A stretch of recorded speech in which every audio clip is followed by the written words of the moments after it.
Salut tout le monde, j'espère que ça va bien. Moi, comme d'habitude, tranquille, on est là. Vous avez été vraiment beaucoup à me répondre à ma dernière vidéo concernant Messi termine le débat. Il y a eu beaucoup de réponses, il y a eu beaucoup de commentaires. Dans cette vidéo, je vais répondre à vos commentaires. Je vais sélectionner les commentaires qui sont les plus pertinents parce qu'il y en a vraiment beaucoup. Je pense qu'il y en avait une quarantaine. Je vais vraiment sélectionner les plus pertinents. Puis je vais donner mon avis par rapport à ces commentaires. Je vais vous répondre. Si vous n'êtes pas d'accord avec mes réponses, n'hésitez pas à donner votre avis dans les commentaires. Même si vous êtes en accord, n'hésitez pas à commenter la vidéo. N'oubliez pas, comme d'habitude, de liker, de partager, de vous abonner. Ça soutient de la chaîne et c'est ce qui m'aide le plus. Alors, le premier commentaire. Frérot, Messi, il gagne la Coupe du Monde des moins de 20 ans, champion olympique en 2008, Copa América, Coupe du Monde. Comment tu peux dire qu'il égalise, entre guillemets, CR7? Pour moi, ça fait 4-2 plus la finalissima. On va pas compter la Coupe du Monde des moins de 20 ans. Je trouve qu'ils sont à égalité en équipe nationale. Pour l'interrogation. Ouais, je vais regarder un peu mon écran parce que c'est... Je les ai sur mon ordi ici, les commentaires. Alors, certes, ce qu'il dit en ce moment, c'est vrai. Il n'y a pas de problème. Je suis d'accord avec ce qu'il a dit. Mais là, il parle présentement. Actuellement, il a tout ça. Actuellement, Messi, il a tout ça. C'est juste qu'à une certaine époque, Messi n'avait pas... Par exemple, il n'y avait pas la Coupe du Monde. Il n'avait pas encore gagné le Copa América. Puis Ronaldo avait gagné un titre majeur. Même s'il n'avait pas joué la finale beaucoup. Il avait quand même gagné l'Euro en 2016. C'est pour ça que je dis que, voilà, mais si Ronaldo, c'était un peu plus, comment dire, c'était un peu plus équilibré. Il y avait un peu plus de débat, voilà. Ronaldo avait gagné un trophée majeur avec son équipe. Mais si, la seule chose qu'il avait gagné avant, c'était les Jeux Olympiques, tu vois. Il avait juste gagné les Jeux Olympiques avant. C'est pas nul, mais c'est pas aussi majeur que une Copa América, selon moi. Donc, voilà. Donc, ce qu'il dit, c'est vrai. Mais la seule chose que, en 2016, qui était correct, que Messi a gagné, c'était les Jeux Olympiques. Donc, il n'y avait pas la Coupe du Monde, il n'y avait pas la finalissima, il n'y avait pas ces choses-là. Donc, voilà. Donc, oui, il y avait un peu de débat. Les fans de Ronaldo, les fans de Messi. Vous comprenez ce que je veux dire. Merci pour ce commentaire. Comparaison pour les gens qui comparent Messi à Mbappé. Ouais, voilà, on peut voir... je ne vais pas citer toutes les choses. Là, regarde, Messi a 24 ans, 3 ballons d'or, 3 fois le meilleur buteur de la Ligue des Champions, 2 souliers d'or, nanana. Mbappé, ce qu'il avait à 24 ans, bah, 0 partout. Dans toutes les choses que Messi avait. Donc, vous pouvez voir par vous-même que Messi, à 24 ans, a eu plus de choses que Mbappé. Puis là, on a ici, qu'est-ce qu'il nous dit? Arrêtons le culte de ce gamin. Bien sûr qu'il est bon, mais le comparer à Messi est pour l'instant impossible. Ok, ouais, en effet, c'est impossible. C'est-à-dire, Mbappé, il a un grand talent. On sait très bien son talent, on sait très bien ce qu'il a fait, on sait très bien les choses qu'il peut faire. Il n'y a pas de problème. Mais le comparer à Messi, on ne peut pas comparer l'incomparable. Tu vois ce que je veux dire? Voilà. D'ailleurs, Messi a 35 ans a prouvé dans cette Coupe du Monde qu'il est même au niveau, je veux dire, il est au niveau à 35 ans dans cette Coupe du Monde, il a tout fait.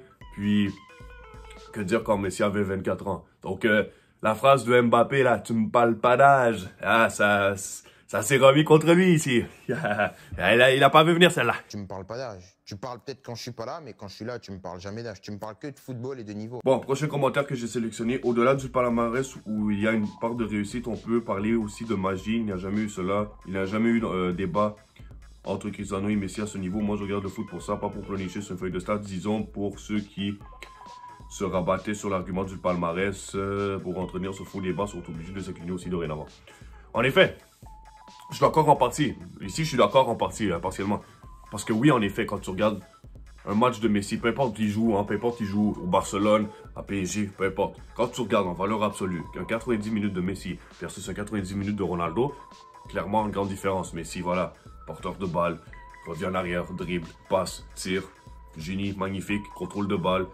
Le ballon est collé à ses pieds. Ronaldo, par contre, tout ce qu'il fait, c'est il sait bien se placer, tapine, tête, il est grand, athlétique, costaud. Voilà, c'est un cyborg. Ronaldo, c'est un cyborg. Tu vois ce que je veux dire? Il marque les pénaltys. Penaldo. Tu vois ce que je veux dire aussi? C'est pas pour être méchant. Hein, c'est pas pour être méchant. Mais Ronaldo, dans les pénaltys, il est très fort. D'ailleurs, j'aimerais ça avoir un tireur de pénalty comme Ronaldo dans un match. Mais par contre, même s'il y a cet argument que je viens de dire, le fait que certaines personnes n'avaient pas, ou en général, ne remportent pas des titres collectifs, ça joue dans la balance aussi. Parce que t'as beau être le meilleur, il faut quand même que tu gagnes des titres. Parce que le sport ici, c'est un trophée collectif. C'est un sport collectif, je veux dire. Donc, il faut quand même gagner des titres, tu vois. Donc, oui, je comprends ce que tu veux dire avec ton point, je comprends ce que tu veux dire avec ton argument, mais c'est important le collectif aussi. T'as beau être je sais pas quoi, il faut quand même gagner collectivement parlant. Puis, on va beaucoup retenir qui a gagné la finale, qui a gagné les coupes, qui a gagné les trophées, qui. Voilà, tu comprends, c'est qui a fait tout ça? C'est ça aussi, parce que comme je dis, c'est un sport collectif. Mais merci pour le commentaire, il était très intéressant. On a ici un commentaire de Lakdar. Un pouce pour le maillot. Ah oui, c'est vrai, j'avais porté le maillot de Maradona, le 10. Quant à Messi, dire que c'était un bon joueur, je suis pour, mais dire qu'il finit le débat, je pense que ce n'était pas ainsi. Normalement, on devrait dire la FIFA aide Messi en lui donnant un coup de pouce. Revenir au match et exactement l'action du troisième but de l'Argentine qui devrait être refusée à cause de la présence des joueurs du banc sur le terrain, avoir le but d'égalisation pour qu'il remporte la Coupe du Monde. Car il savait qu'il allait mettre un terme à sa carrière et qu'il ne cesse de la soutenir. C'est ainsi qu'il est programmé notre monde. Non. Ok, pour faire simple, non. Merci de m'avoir dit pour le commentaire par rapport au numéro 10 de Maradona. J'ai apprécié. Mais ce que tu m'as dit après, non, je suis pas d'accord parce que tu veux parler d'arbitrage. Si on veut parler d'arbitrage dans cette Coupe du Monde, il faut regarder tous les matchs. J'avais même dit une vidéo dans ma dernière vidéo sur l'arbitrage. Oui, il y a eu des erreurs à la finale. Oui, il n'y a pas de problème. Il y a déjà eu des erreurs. Il y a déjà eu des choses comme ça. Ça peut arriver. La France aussi a eu un but, qu'il y avait quelqu'un qui était rentré sur le terrain, mais personne ne parle. Parce que les gens avaient le seum ou je sais pas quoi, mais si on voit très bien, il y avait un truc là-bas qui n'aurait pas dû être bon. Et même que l'arbitre polonais, je sais pas si vous avez vu, il avait montré le téléphone aux journalistes pour dire, regardez, sur ce but-là de la France, ces joueurs-là sont sur le terrain. Donc, ça s'annule. Techniquement, ça s'annule. Puis, voilà. Mais dire que c'était programmé pour que Messi gagne son sacre, pourquoi dire ça? Est-ce que, je pourrais te retourner la question, est-ce que c'était programmé, parce que apparemment c'était l'année en Coupe du Monde de Ronaldo aussi, est-ce que c'était programmé pour que Ronaldo gagne sa Coupe du Monde? Est-ce que c'était programmé pour que le Portugal batte le Maroc? Non, parce que c'est le Portugal qui a perdu contre le Maroc. Et d'ailleurs, l'Argentine a eu une défaite contre l'Arabie Saoudite. Est-ce que c'était programmé ça aussi? Non, je veux dire, les gens ont beau aimer Messi, les gens ont beau, voilà, il n'y a pas de problème, mais quand c'est professionnel, les gens sont neutres. Je veux dire, c'était pas arrangé. C'était pas arrangé. Mais dire que c'était programmé, ça, non.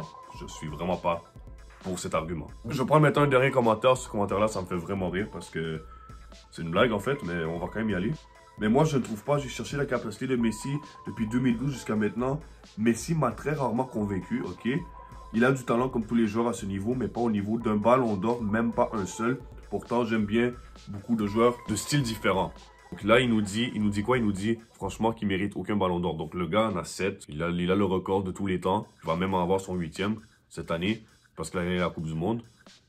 Puis il est en train de nous dire quoi? Il est en train de dire qu'il ne mérite même pas un. Déjà, depuis tout le temps que le ballon d'or a existé, tous les gagnants du ballon d'or ont mérité. Ils n'ont pas démérité. La question, c'est pas ça. La question, c'est, est-ce qu'il y en a eu qui en a mérité plus que l'autre? C'est ça la question. Par exemple, quand Ronaldo avait gagné le ballon d'or dans certaines années, ou quand Messi avait gagné le ballon d'or dans certaines années, il y en avait un deuxième. Ronaldo des fois était deuxième, Messi des fois était deuxième. Est-ce que ça veut dire que Ronaldo, l'année où Messi avait gagné le ballon d'or, justement, que Ronaldo ne méritait pas? Non, il méritait. Tout le monde méritait. Même le 4e, le 5e, à la limite du classement, pouvait mériter. Mais la question, c'est est-ce que il y en a un qui s'est un peu plus démarqué. Puis là, les gens, ils doivent trancher. Les juges, etc. de France Football, parce que c'est en France qu'ils font la cérémonie là-bas. C'est à eux de décider. Et là, de me dire qu'il n'y en a même pas un seul qui a mérité, je suis désolé. Je veux dire, ça, c'est pas...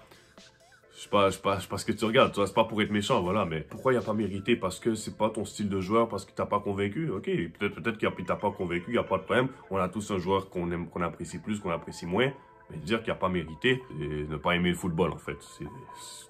En ce moment, ce qu'il a dit, c'est purement émotionnel, puis il n'y a rien d'objectif là-dedans. Il faut rester objectif un minimum. Après, on peut avoir des joueurs préférés, des joueurs qu'on aime moins, il n'y a pas de problème, mais un minimum d'objectivité pour bien analyser la chose, pour en parler justement, pour analyser. En fait, j'ai apprécié tous les commentaires, juste celui-là, ça m'a fait un peu rire. Mais merci quand même de l'avoir dit, ça m'a fait rire. Mais merci aux autres d'avoir donné votre avis. Encore une fois, si vous n'êtes pas d'accord avec ce que je viens de répondre, n'hésitez pas à débattre dans les commentaires, à me parler dans les commentaires. Moi, je vais peut-être refaire une vidéo sur ça si j'en ai encore des commentaires à ce sujet. Ça va mettre fin à la vidéo. Nous, on se voit pour une prochaine vidéo. N'oubliez pas de vous abonner, de liker, de partager. Moi, je vais y aller. Check!